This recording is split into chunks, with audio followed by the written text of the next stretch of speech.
You're listening to the American Democracy Minute, keeping your government by and for the people. The recent North Carolina U.S. Supreme Court case, Moore v. Harper, isn't the only case making news from the Tar Heel state this month. Friday, two other cases in the North Carolina Supreme Court were decided on gerrymandering and the freedom to vote. Harper v. Hall is also about redistricting, this time a state Senate map used in the 2022 election, which the North Carolina Supreme Court struck down on December 16th.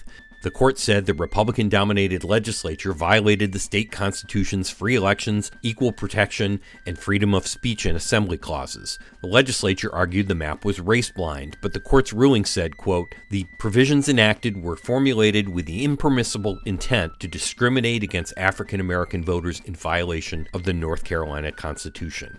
The maps will need to be redrawn, but they've already added a significant Republican lock on the North Carolina Senate.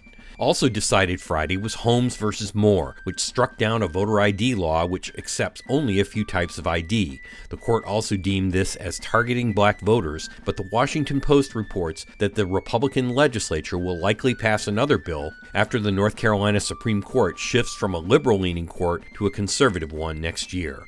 Links to articles and groups taking action at AmericanDemocracyMinute.org. Follow us on Twitter at @DemocracyMinute. For the American Democracy Minute, I'm Brian Beal.